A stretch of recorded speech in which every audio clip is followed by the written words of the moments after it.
Dawn arrives over the Templo Mayor like a blade, thin, merciless light slicing through smoke. The city is already awake, the murmur of sandals on stone, the low hum of drums, the scent of burning copal folding into the metallic tang that hangs always around places of offering. A young priest stands at the edge of the stair, fingers wrapped around an obsidian blade that catches the sun and throws it back like a vow. Below, a line of captives moves, not as faceless shadows, but as breathing bodies, each with a name, a memory, a family who thought they might return. The drumbeat swells, a chant rises, and for a single sharp moment, the world narrows to breath and the small, urgent sound of a heart. This is not myth and cannot be softened into legend without losing its weight. It is ritual, politics, devotion, and cruelty braided together. If you watch closely, you will hear more than ritual noise. You will hear questions about power and the price a civilization pays to justify itself. If you want more deep, unsettling history told with care and cinematic detail, like and subscribe. There's more to unearth, and I'll walk you through it, step by careful step. The Terrace of Dawn. In the thin hours before market and court, Tenochtitlan's stone heart felt its rituals most sharply. On the terrace of the great temple, the air was lacquered with smoke and the citrus sour of crushed flowers. The pavement held the pressed patterns of generations of feet. Here, historians tell us, the Tlamakaski, priests whose names and ranks are preserved in fragments, performed actions that united the city's stories about sun and blood. The summary below will draw you in close. The smell of copal and sweat, the rasp of woven fabric against skin, the sand underfoot, the taste of fear in mouths meant to silence fear. We do not glorify the act. We place ourselves inside it to feel its logic and its cruelty, to understand how a people might come to see death as sustenance. The Terrace of Dawn will be a ground-level look at a morning of sacrifice through the senses and the small human details. The tremor of a captive's hand, the priest's practiced breath, the distant cry of a child who will never see a father again. Where the record is thin, or where Spanish chroniclers and Nahua accounts diverge, I will signal the uncertainty. A historian's belief here, a debated reconstruction there. This is not spectacle for spectacle's sake. It is reverent, solemn, and intent on revealing why such acts were woven into daily life and doctrine. The mechanics of offering. Rituals are choreography. In this video, we trace the sequence that turned captivity into commodity. The corral of captives, the purification baths, the anointing with herbs and painted pigments, the slow procession through alleys to the plaza, the music that both steadied and masked panic. We will describe the priestly instruments, the bowls, the eagle-shaped qualxicali believed to house the heart, and the roles assigned to each participant, the high priest, the attendant, the warriors who presented the victims. This account will be careful with specific Nahuatl terms where sources allow, and candid where they do not.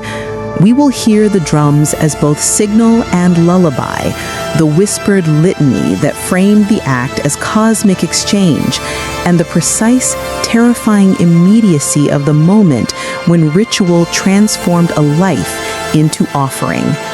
By attending to procedure, the measured steps of those involved, we understand how brutality acquired its sanctity.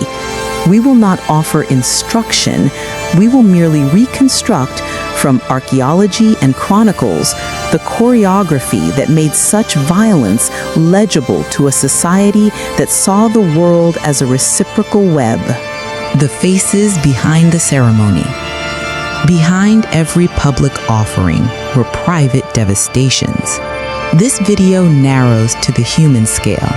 The captive stolen from a family at the edge of empire, the youth taken during a flower war, the mother who watched a son led away and learned to live with absence as an everyday thing. We will explore personal tragedy not as melodrama, but as the lived consequence of institutionalized sacrifice. Oral memory, colonial testimonies, and codices give us fragments. A woven belt, a name repeated in a family line, a market stall that never reopened. We will listen to those fragments and imagine, with restraint and respect, the domestic ripples, homes that folded inward, children who learned to ask why the sun required blood, lovers who kept hope against the logic of ritual. Where sources conflict, I will note the historian's caveats. Where evidence is stubborn, I will let it speak clearly. The aim is to render empathy without sentimentality, pain without exploitation. Sacrifice as statecraft. Widening the lens, we will examine sacrifice's role in politics and identity. How did the Tlatoani and the priesthood use offerings to claim legitimacy? How did tribute and the capture of enemies feed an expanding imperial machine? This section will consider economic and diplomatic dimensions, how displays of sacrificial power were warnings to rivals, how public ritual reinforced social hierarchies, and how warrior capture and ceremonial death sustained an ideology of reciprocity that linked citizen safety to ritual performance. We will also interrogate how fear and reverence braided together to produce consent, and how dissent, if it existed, was managed.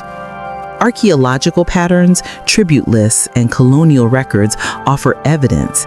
Historians have long debated causation and meaning.